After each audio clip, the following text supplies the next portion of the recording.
How many people do you follow that you haven't spoken to in months? And be honest, if you needed help tonight, how many of those friends would actually pick up the phone? Because here's the uncomfortable truth. Social media didn't make friendship easier, it just made connecting easier. Tapping follow feels like effort, but it's not the same thing as showing up. And if you've ever felt weirdly lonely while your feed is full of people, you're not broken. You're human, we're wired for connection, not consumption. We don't just need names in a list, we need signals that someone sees us, knows us, and would notice if we disappeared for a week. Let me tell you about someone I know who hit that exact wall. On paper, they looked social. Plenty of followers, group chats, comments, likes, constant pings all day. But after a stressful week, they realized they had no one they felt comfortable calling. So they made one decision that felt awkward at first. They stopped treating friendship like a vibe and started treating it like a practice. Not in a forced, cheesy way, more like, if I want real friends, I need real reps. They did something most people avoid. They spread themselves thin on purpose for a short season.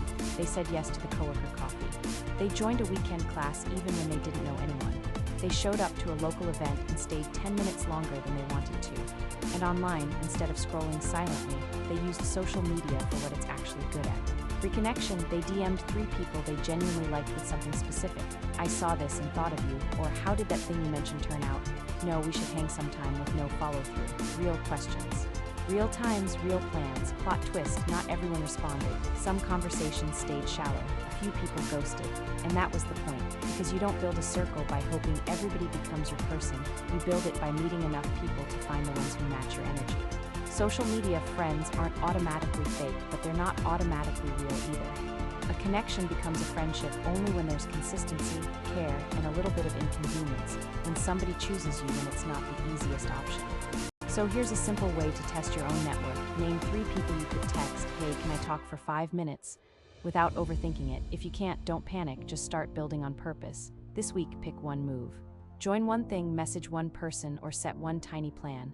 Small actions, repeated, change everything. And if you want a deeper, step-by-step way to think about building real relationships in a digital world without feeling needy or awkward, I break it down in my book, and it'll give you practical moves you can use immediately. If you're curious, tap the link in my bio or comment the word book and I'll tell you how to find it. And I want to hear from you. What's the hardest part for you right now, making new friends or keeping the ones you already have? Drop your answer in the comments, and if this hit a nerve, share it with someone who's been feeling alone in a crowded feed.